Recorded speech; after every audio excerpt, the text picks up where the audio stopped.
everyone, this is Amy from Just Pleased as Punch, and a few days ago I shared with you some of the Halloween projects that I've been working on my blog, and this was one of them, this little M&M treat pouch. So I thought I'd show you how to make that today. And these are the candy cane or candy corn M&Ms. The bag looks like this, and it's a little cello bag inside. So let me show you how to make that. The stamp sets that we're going to be using to make it are the Cookie Cutter Halloween and the Spooky Fun. This is my favorite stamp set so far out of all the Halloween sets. I love this one too, but the Cookie Cutter Halloween set does not have any sentiments in it. So I've been using the Spooky Fun to kind of coordinate because there's lots of different sayings in here. Today we're going to be using the Trick or Treat and the little skeleton. Okay, so let's get started. You will need a sheet of designer series paper that measures, let's see, 4 by 12. So you can get 3 of these out of one sheet. Okay, so we're going to score this. All right, so this will be scored at 1.5 inches, at 6, can't read my own writing, at 6 inches, and then let's pop our little side out here, and then 7.5 inches. Okay. Now, this is going to fold up. Let's go ahead and just fold all these lines, burnish all of our score lines here, so you can see where we're going to need to put the oval framelit. There. Okay, so, oops. Our treat bag is going to go together like this. So your oval framelit will need to go here. Okay, so I've got my little framelit. This is, this framelit measures 2 1/4 by 1 1/4. It's, I think, the 3rd smallest framelit in the oval set. And I'll put all the measurements on my blog, so you can hop over there and check them out. Okay, so we're gonna need to put that, make sure we've got our placement right. It's gonna need to go about right there. Okay, so let me grab the big shot.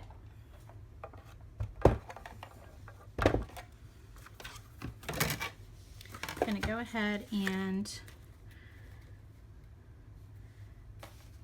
use the magnetic platform and get our oval framelit centered on there and run that through.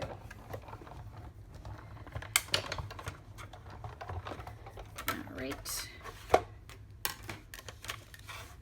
And it just pops out perfectly. Okay, get that out of the way.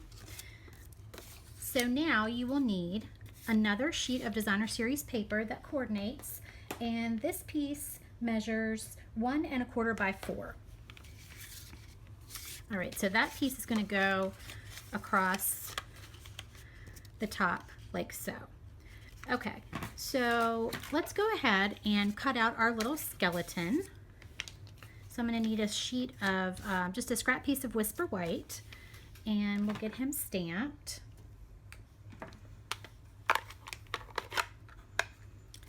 I'm going to stamp him using some basic black.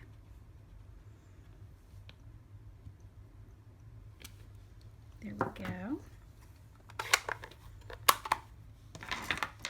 And then I actually forgot the little bow tie. So let's take the bow tie out, and we'll do that with our pumpkin pie.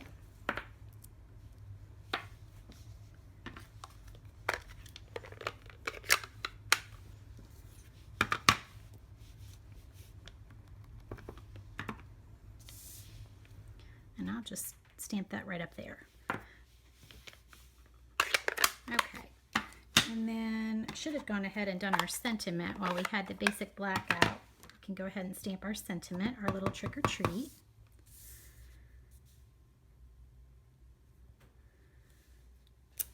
There we go. Okay, so now I've got my little punch that coordinates with the cookie cutter set. So I'm just going to open it and pop him in there. Get him all punched out.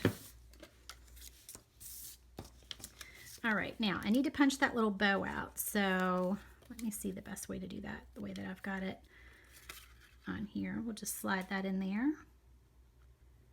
and punch that out. There we go.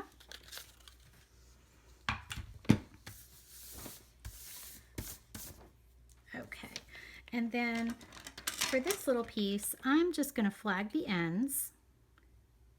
So I'll cut here and just flag it like so.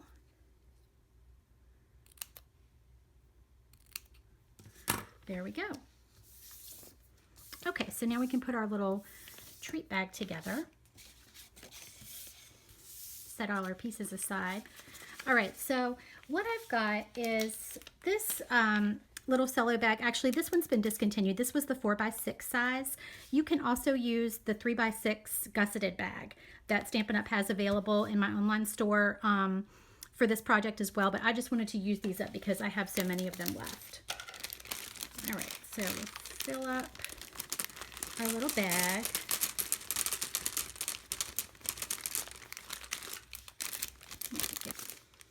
Okay, so I've got my little cello bag all filled, and I'm just going to fold it over and place it inside so that you can see it through the window, and then fold this flap over the top, and make sure that you've got your little cello bag tucked up under both sides in here so that when you put your staples in, it goes through both the front and back of the cardstock and the cello bag as well. So I'm just going to put 2 staples in here, and then I'm going to take my little 4-inch piece, and we're just going to attach that to the front.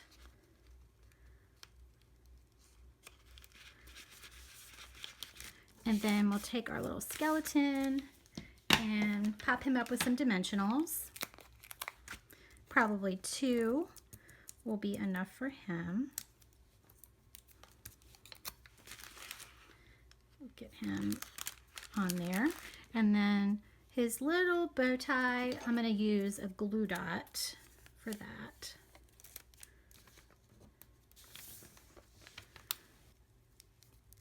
Just attach that on there. So cute. And then the little sentiment across the top, we'll use 2 dimensionals on that.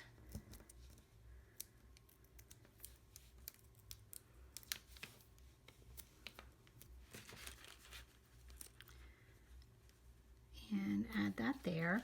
And you know what I almost forgot is my cute little white pom-pom trim. And you can attach this with one of several different types of adhesive. You could probably use some Tombow on it, but I'm just gonna, for the sake of doing a video, I'm gonna use some Fast Fuse, and I could have put this on before I added my sentiment, so remember to do that. But if I just run that across there, I think that will work. Make sure that's up a little higher so we don't have sticky adhesive sticking up there. Okay, here we go. And then let me just trim these little pieces that stick out on the sides here. Oops. There we go. Okay, and then our last little decoration for the front is going to be some of the little, oh, what are they called? Enamel dots? Are we still calling them enamel dots? I can't remember. They sell a Halloween set of these. This is just from the Brights collection. So I'm going to use some of the pumpkin pie little dots on there and add those. Okay. And that is it for my little treat bag. So cute. If you want to know the dimensions of this project, you can hop over to my blog and check them out. There's a link below in the YouTube description. I've got some great deals going on this month, so come and check it out. And thanks so much for visiting. Have a great day.